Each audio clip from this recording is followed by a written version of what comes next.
Hey there, this is Jennifer, Mosaic Manifestation Coach, and today I am going to dive into our inner conversations and what we think and how we feel about ourselves, the conversations that we have inside of our head at any moment that doesn't serve us,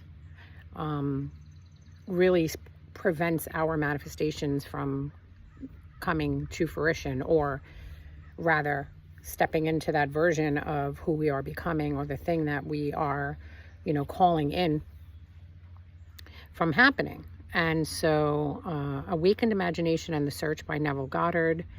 And, there's always the great ones that refer to scripture being the metaphysical,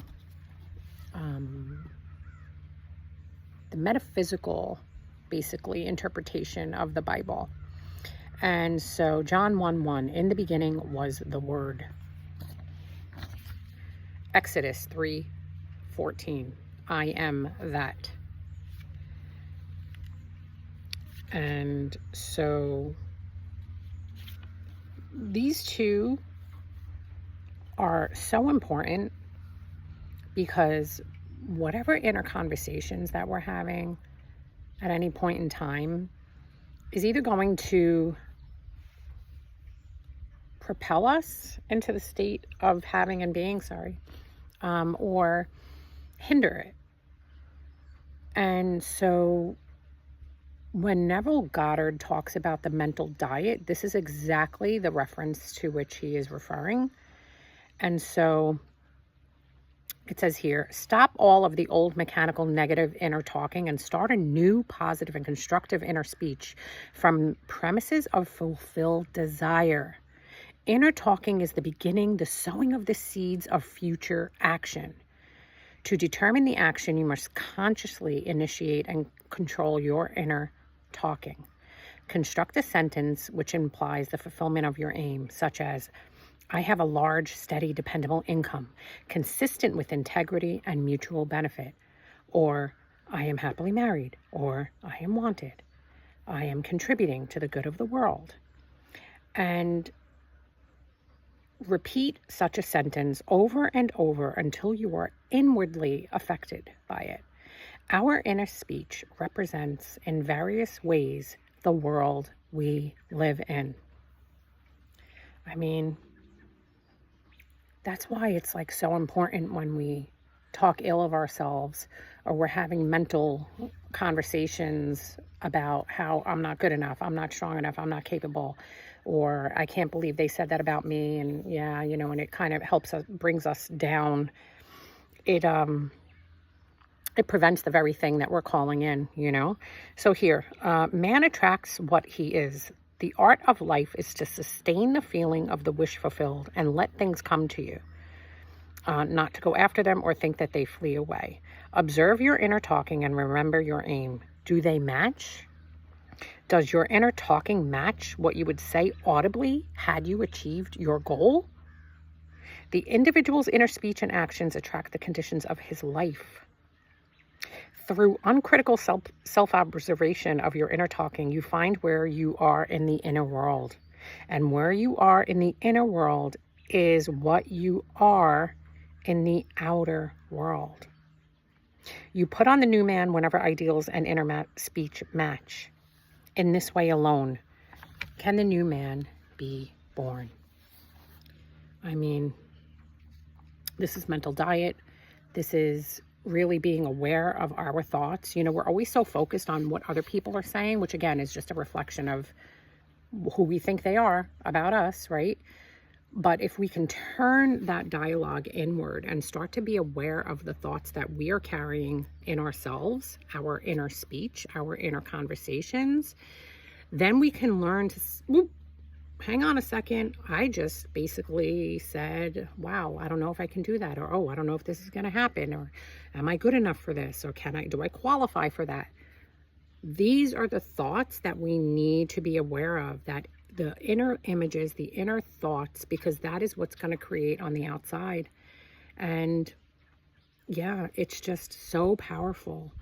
Just be aware, just try to, and don't be frantic and obsessed in a anxious way, just take notice. And when you find yourself thinking these negative thoughts, we have a choice. There's only now. When people talk about the power of now, Eckhart Tolle or any of the great sages, you name it, and they talk about the power of now.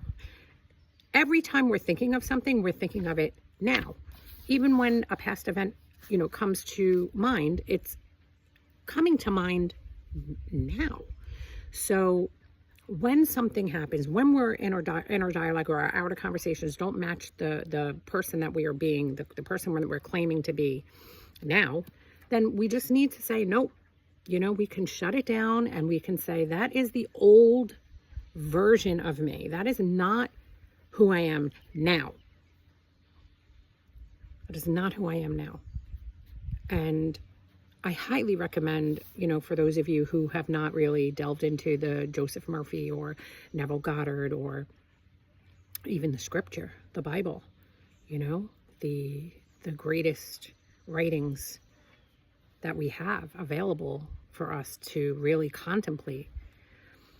I highly recommend that. I also highly recommend that we sit and stay in I am powerful. I am love. I am pure perfection. I am glory. I am beautiful. I am cherished. Just these simple things, when we sit with them, will help us to take off the mask of the ego mind that tells us we are not these things. Because you know that you are. There is something in you that knows that we are beyond and before all of these things, the body, the mind, the ego. So, let's do that. So it says here, I love this. We imagine the wish fulfilled and carry on mental conversations from that premise. Through controlled inner talking from premises of fulfilled desire, seeming miracles are performed. Seeming. Notice how it's seeming, because that's our birthright. These are events and things that are our birthright, but we call them miracles, right? Because we're like, oh my God, I can't believe that happened. I can't believe that this actually happened for me. The future becomes the present and reveals itself in our inner speech. To be held by the inner speech of fulfilled desire is to be safely anchored in life. This is powerful right here. Our lives may seem to be broken by events, but they are never broken so long as we retain the inner speech of fulfilled desire. What does that mean? Things don't seem like it's working out. Nothing's happening, or something bad happens. Oh, all of a sudden our wish is not fulfilled, or it's not happening, and oh my God, I don't see the proof of it. No. Stand firm in the assumption of who you are. Our lives may seem to be broken by events, but they are never broken as long as we retain the inner speech of our fulfilled desire and as long as we know the true identity from where we are coming from. Because identity is everything. I've called in money so many times in my life and came and went. Situations or things that we wanted came and went. Why? Because we couldn't hold on to them. Why? Because I wasn't being the version of me who knew that I am pure perfection, that I already have everything I want because I gave it to myself here first. I gave it to myself to the point where I felt so satisfied. That's the true Sabbath, when we can come to the place of fulfillment and we're satisfied in our imagination of having it and being it, that we no longer look outside of ourselves for validation or proof, because that's where seeming events seem to be broken. That's when events happen and we're like, oh shit, it's not happening now, or we look for proof or something bad happens. So I hope this helps. I'm going to assume that it's helping. So, just keep going, keep being inspired to take the next step, to do the next thing, and to be, more importantly, the version of you who does these things. Loved, cherished, valued, perfect, internally perfect. Because God has no judgment. If you think you're shit, well, you're going to keep creating shit. But if you think you're great, then you're going to manifest greatness. That's why there's villains in this world that do horrible, horrific things, because they don't, they're like, oh, this is what I'm doing. And, and that's why people who have the biggest egos seemingly get everything they want. They may not be happy. That's another story, but the people with the biggest egos wind up getting everything they desire because they know they desire it. They are convinced. Convinced is conviction. Conviction is knowing. So let's go to the other end instead of the I'm not good enough to I am the best thing that ever happened. I am magnificent. I'm always chosen. I always go first. Everything always works out. That's a good one. Everything always works out for me, no matter what. That's something I always say. External things may go sideways, shit may go left, but it doesn't matter. Again, our lives may seem to be broken by events, but they are never broken so long as we retain the inner speech of fulfilled desire. As long as we know who we are. When these things happen and we can still say, nope, that doesn't change who I am. That doesn't change who I am as a conscious, beautiful person who is stepping into the life that they desire. And with that, I hope you have a beautiful day. I know you'll have a beautiful day.